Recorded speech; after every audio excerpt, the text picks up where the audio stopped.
Good evening and welcome to Justeventoneline Weekend News at 9.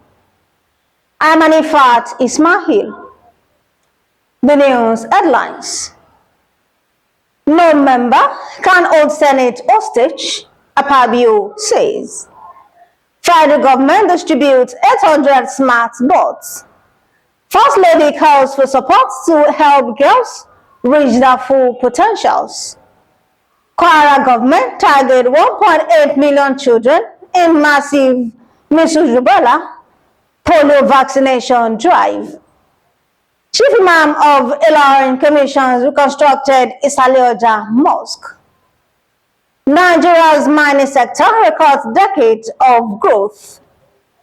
Immigration Service introduces post-amnesty documentation program for foreigners on expired visa. NAFDAC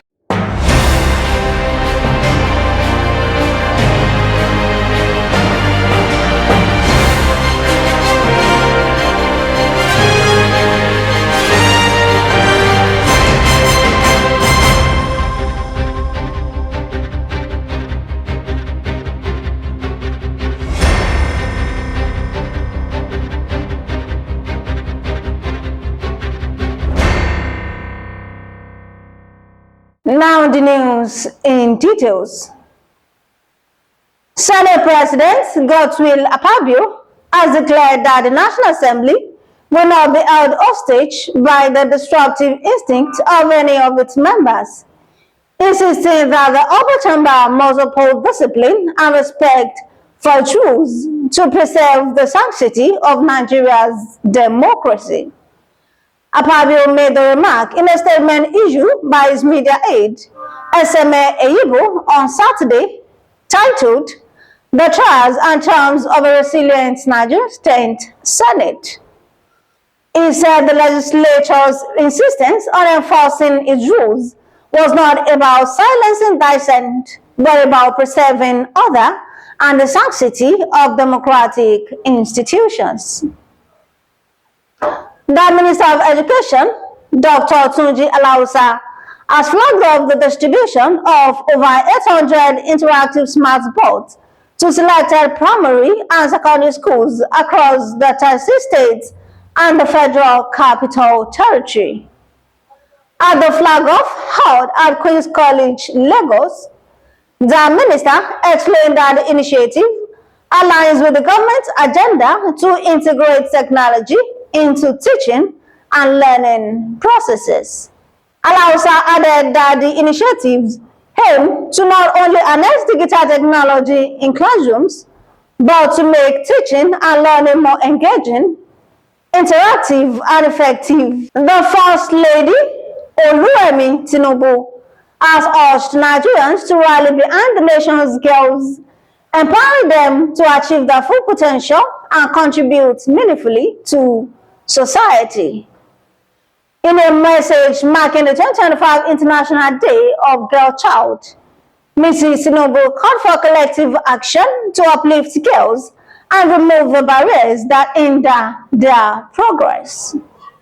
She acknowledged the courage of those whom, despite daunting challenges, continue to pursue education, fetch water for their families, and endure displacement with dignity and hope. The Kwara state government has officially flagged off a major public health campaign introducing the combined Measles-Rubella vaccine into its routine immunization schedule, while simultaneously conducting a polio vaccination drive. The twin campaigns, launched on Thursday by the First Lady of the state, Ambassador Olufolake Abdulrazak, at the State Banquet Hall in Ilorin, aim to protect nearly 2 million children across the state from deadly and debilitating diseases.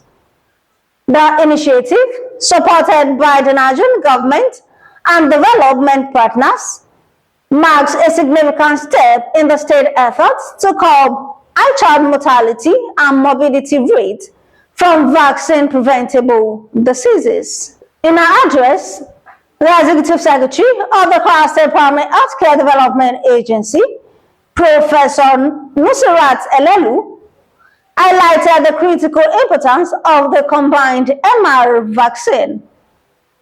Elelu said the health agency is deploying a massive force of 8,657 trained personnel, including health workers, supervisors, and security personnel, ensuring no eligible child is left out.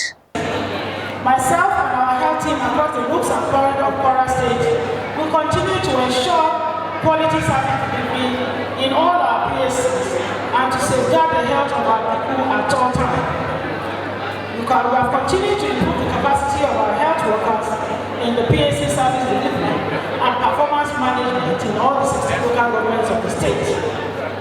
Let us support this commitment by being good advocates of our health system and visit our primary health care for our basic health needs.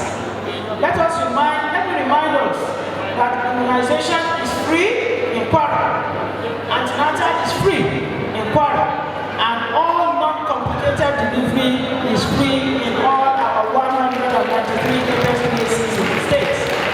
The First Lady of the state and founder of Ajike People Support Center, Professor Olufolake Abdulrazak, commended the Cross-State Primary Healthcare Development Agency and partners for the life-saving intervention. She also urged all parents and guardians to seize the opportunity and present their eligible children for vaccination.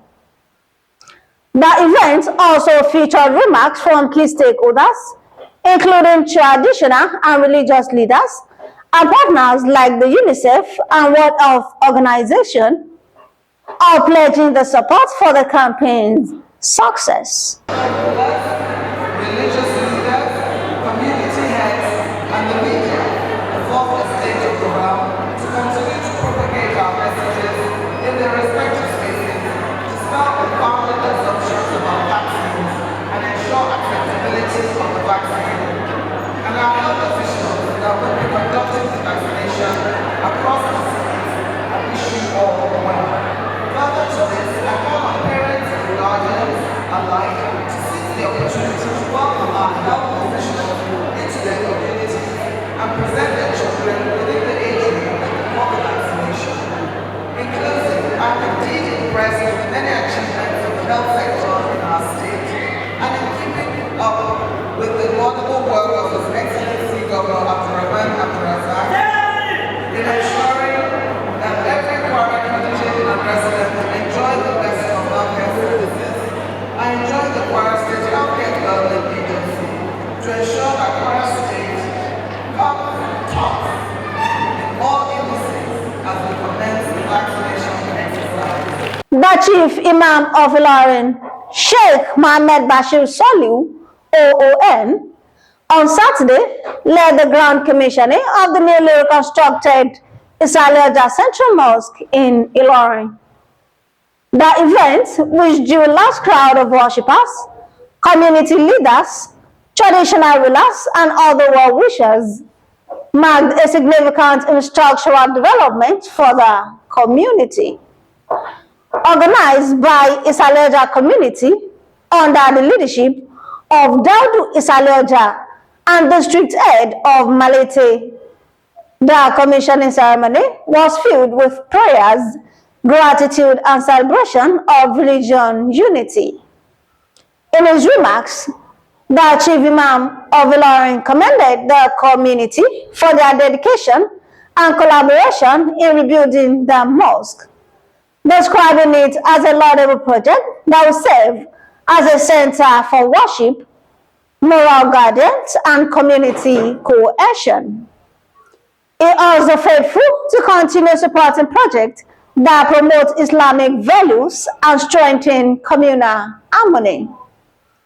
Speaking at the event, Chairman of the Mosque Construction Committee and former Rector of Kaduna State Polytechnic, Alhaji Aliyu Basambu, expressed profound appreciation to the Almighty for granting the community the grace to complete the project successfully.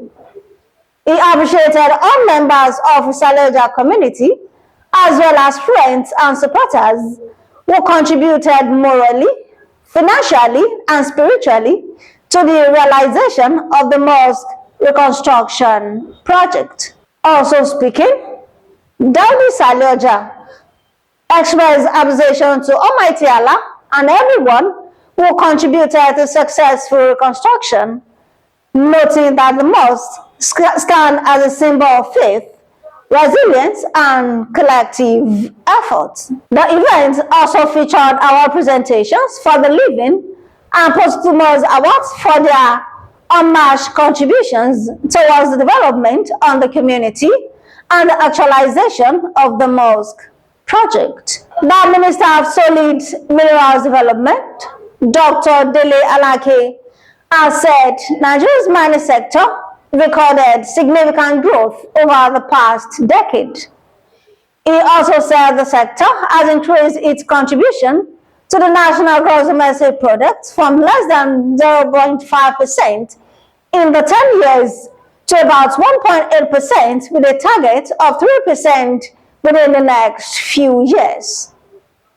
The minister disclosed this yesterday during a pre-event press briefing in Abuja ahead of the 10th edition of the Nigerian Mining Week, scheduled for 13 to 15 October 2025. The Nigeria Immigration Service has announced that it will commence a post-amnesty voluntary return and documentation program for foreign nationals who fail to take advantage of the amnesty period to regularize their stay or exit the country.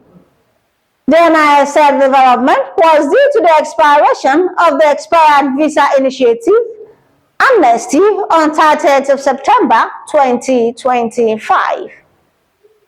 According to the relation officer of the NIS, Akisola Akilabi, the post-amnesty program is scheduled to start from 13th October 2025. The National Agency for Food and Drug Administration and Control has cited safety, quality, and efficacy content for withdrawing, suspending, and cancelling 101 pharmaceutical and healthcare products from circulation across Nigeria. NAFDAC latest action reinforces its broader mandate to combat fake, substandard, and falsified medicines in Nigeria. Media consultant for NAFDAC, Shayo Akintola, explained that the withdrawal followed detailed laboratory testing and post-marketing surveillance, which revealed that certain products did not meet required regulatory standards.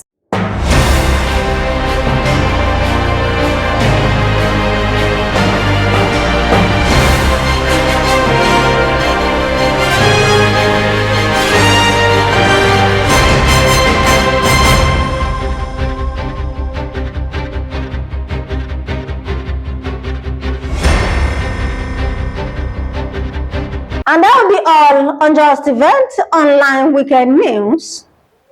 Here's the recap of the story.